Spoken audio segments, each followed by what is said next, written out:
Hi, this is Catherine, and I just want to give a little preface.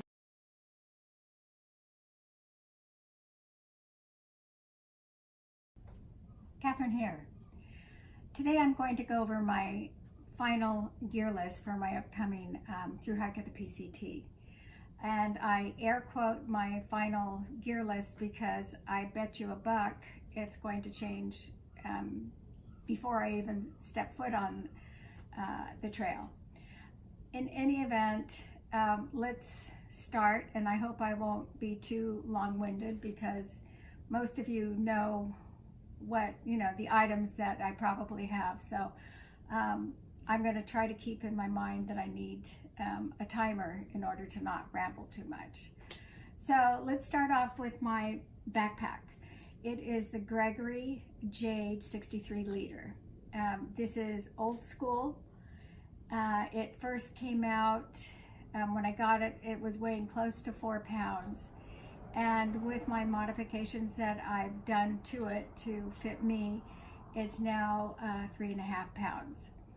I tried the ultralight backpacks. I wanted them to fit. I was ready to just fall in love with them and use them.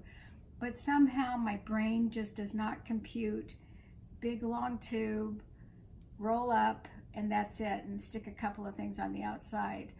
I like the way this particular pack is set up, in that you have the lid here, which has 2 separate compartments that I can put things that I think I need to access, while I'm walking on the trail. I'd like to just share with you what I did to modify this pack. It had this little tight lycra front pocket. I got rid of that and put in this mesh pocket, which is much more ample.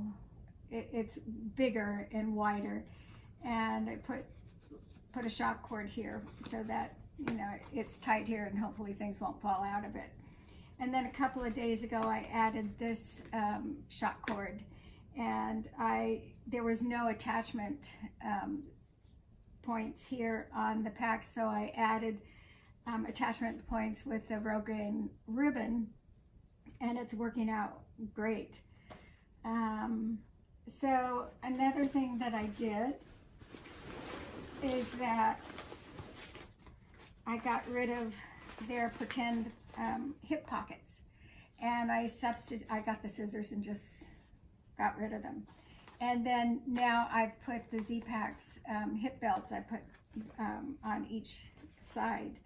And these are very big and will be, able to carry whatever it is that I want them to do. The one thing that, besides the lid, the other thing that really made me go with this pack was the back. It has the mesh here, and then it has the airflow.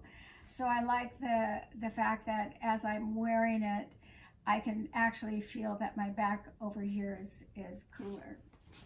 The side pockets, the lycra side pockets, are big, carried by water bottles and various other things that I have to carry. So that's my backpack. I really like it, and I'm surprised I like it. I tried to get rid of it, but I just kept coming back to it. So that's my backpack system.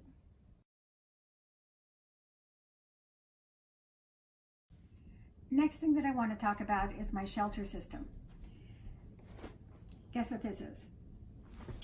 Yep, it's a Z-Packs, a duplex tent in camo, as you can tell. I also have the poles, which will make it freestanding, and stakes, which I'll need whether it's freestanding or not. In addition to that, I have made a footprint here out of the polycro, and it's very lightweight, and I like the idea of keeping the floor of the tent clean. So if you're wondering why, when I have such a lightweight tent, am I taking poles that weigh a little less than 11 ounces, the reason for me is pretty simple. It's to give me options so that when I get to a site, if I'm not able to set it up with my hiking poles and stakes easily, then I can just whip out the poles and set it up very quickly and very securely. So that is my shelter system.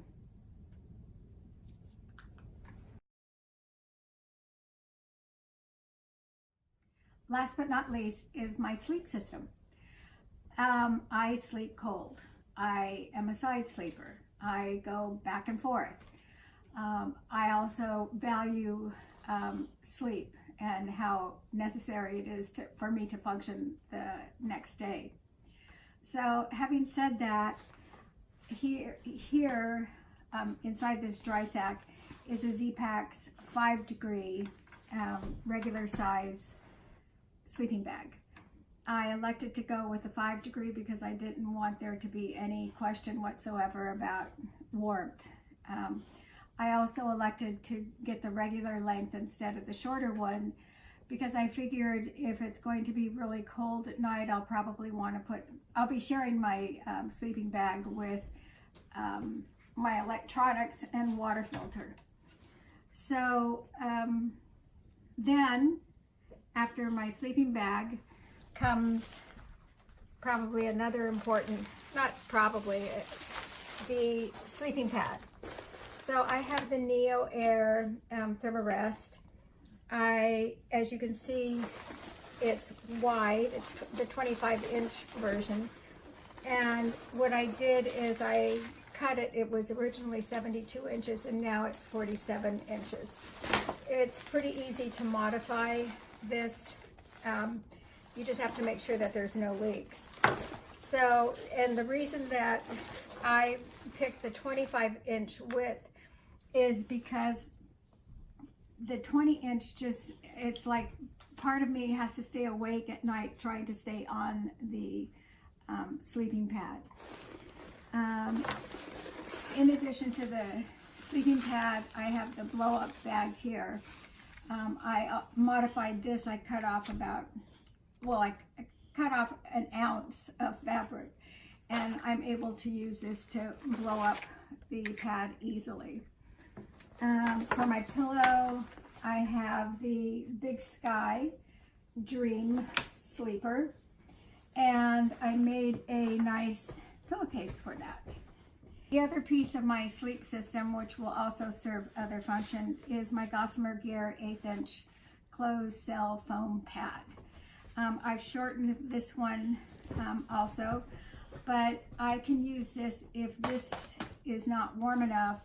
I can put this over it and that really bumps up the warmth ratio for me. Also with this pad, I'm able to use it to sit on if I want. So this will serve many purposes. So that is my sleep system. For all of my gear review that I'm putting out. I know I should do it like once. I don't even know what the timing should be, but I'm just going to try to get it out so that it's all out there. What I realized is that when I was going over my gear, a lot of it I got because of reviews from let's say fellow YouTubers, from different sites, and really when it comes down to the bottom line, it's about the individual or myself and how I react, or how the gear and I, what our synergy is. So I don't know. So anyway, enjoy it. You can skip around. I only combined a couple of them, but I didn't want to put it all together in one big, huge gear list review, because then it's just, I do those and I just go, oh my God, and I fast forward. So anyway, I hope you enjoy it. And what will be interesting is for me to do a post hike review to see what worked and what didn't work. And I think of everything that I talked about, the thing that has liberated me the most was my cook system. So enjoy, and I'll see you later.